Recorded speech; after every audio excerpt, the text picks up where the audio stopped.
The first question is, Justin, how long do you intend to hold your buy-to-let properties for? And it's a good question. For me, property is very much a long-term investment. I'm not buying something as a buy-to-let only to hold it for 1 or 2 years. I'm buying something as a buy-to-let thinking about, I'm probably going to own that 10 years, probably going to own that 20 years, thinking about the retirement version of myself, which is also why you've probably seen me, or you might have seen me, do videos about paying down debt, because I'm not one of those property investors or property gurus that talks about having debt until I'm 70 years old. No, I like to think about the version of me that is retired, living part of the time in south of France and living a very relaxed lifestyle by the fact that I have a very good portfolio, efficient portfolio, probably a portfolio which is half the size of what I'll get it to. But my plan is to grow it over the first 10 years of building the portfolio, and then over time pay down the properties that I do own rather than keep leveraging and leveraging and leveraging. I'd rather have an unencumbered portfolio of less properties where the debt is fully paid off and they're way more profitable. That's just me personally. Over the last 6 years of building my properties up, one thing I've seen is that I'm definitely not going to want to hold all of these properties. For every 5 or 6 properties you buy, you might think about getting rid of one of them because one of them just might be a bit of an arse. It might have too many voids. It might not be in the area that you thought it was. The area might change during the ownership. The property just isn't profitable as some of the others that you have, or it might not be going up in value as some of the others that you have. So over time, I think a lot about what that will look like in the future. But one thing is for sure, I'm going to be in property for decades, not 2 years. And I think that's a big problem within property right now, is everyone's just looking at the year one ROI. Well, what's this deal going to be? How much am I going to leave in? Oh, someone said online they've got all money out deal and that they've got 200% ROI.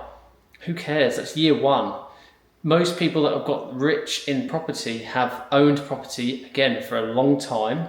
They didn't always care about getting all money out of every deal. In fact, what is more important is moving with speed, buying multiple properties, and then sitting on those properties. There is a lot to be said about opportunity cost. Okay, the person that buys one property every 2 years, but it's all money out, thinks they're amazing, but actually is moving a lot slower than the person that buys 2 properties every year but leaves 15 grand or 20 grand in each one.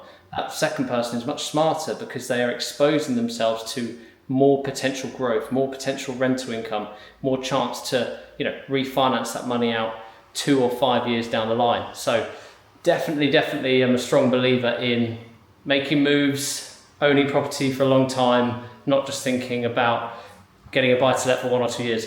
You might as well invest into something else if you're thinking of holding it just for a short period of time. Anyway, on to the next one. Do you have a video referencing how you source properties for clients? Thanks in advance. No is the answer. I haven't currently created a video around that. Maybe I will do now because it's a good video idea. But essentially, I think what you're trying to get at there is, how are we sourcing properties for clients? What routes are we doing that? And the honest truth is that when it comes to being a successful deal sourcer, a successful sourcing company, when it comes to being a successful property investor, you want to have volume of properties coming into you, also known as deal flow. You want to have a good deal flow, a regular pipeline of good, decent properties coming in your direction. So I never want to pigeonhole which route in which properties come to us, whether it is we're finding deals via estate agents, whether it's direct to vendor, whether it is through co-sourcers, other sources or traders. I want to always have people communicating. I want deals to be coming in from all directions. And the reason behind that is because effectively, as a business, Property X, and what I do is we are property investment matchmakers. And what we do as a business is we take someone who has got capital, who is looking to either start their property portfolio or rapidly grow it, and they need our help to do so. And then we are matching them to the property investment that they are looking for. So I don't want to stop these channels of properties. I just want to have the best possible deals that then I can pass on to our clients. This is another good one. This is, would you build up a business when in full-time employment or just go all in? Now, there's a lot of people out there that would just say, you know what, just go all in, burn the boats, okay? Don't give yourself an alternative option. But I'd be lying to tell you that I think that is the most strategic route to do, because of course, a lot of you watching probably have responsibilities. You have families, you have mortgages, you have people that you are responsible for. And I also didn't do that route myself. I had a mortgage, I had a partner, I had obviously people that I was responsible for. So what I did was build up my business on the side of working full time. So that's the route I would encourage, because that's the route I went down. And I think it's the perfect way to really test whether you have got it in you to go and do this. Okay, yes, you are going to have a period of time, an extended period of time, in which you're working full time. And now on top of that, you are doing even more work, which is not only going to test your own energy, your own ability, it's going to test the relationships and the people around you. But if you want it enough and they want to be part of that journey with you enough, it is something that you should be able to do for a period of time in order to get yourself further forward in the future. Okay, it's that kind of one step back, or it's that work and grind hard now in order to have a better outcome in the future. And I really had moments in 2018, 2019, 2020, 2021, all of these years in which I'm working full time, I'm saving hard, I'm trying to buy property investments, I'm doing side hustles to bring in more money.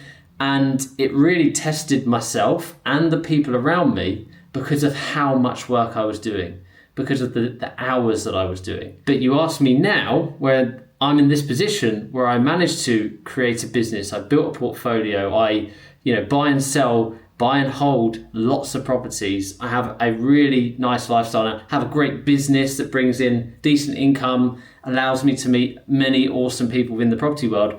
I would tell Justin back in 2018, 2019, do it and do it 10 times over, because I can see the result now. It's just hard to see the result when you're going through it. If I was to go the alternative route and go all in, what would I suggest? Well, I would suggest that is for someone who doesn't have the mortgage, the family, the responsibilities, someone who doesn't have too many outgoings. And I would say live as cheap as you can, go all in on everything.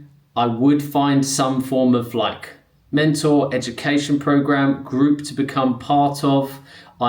Every day, I would still actually set working hours as if I was going to be working for someone else. I think that's a massive mistake that people make, is they go, right, well, if I'm working for someone else, I'm working 9 to 5. But when I work for myself, I just take it easy, or I give myself off an hour here, an hour there.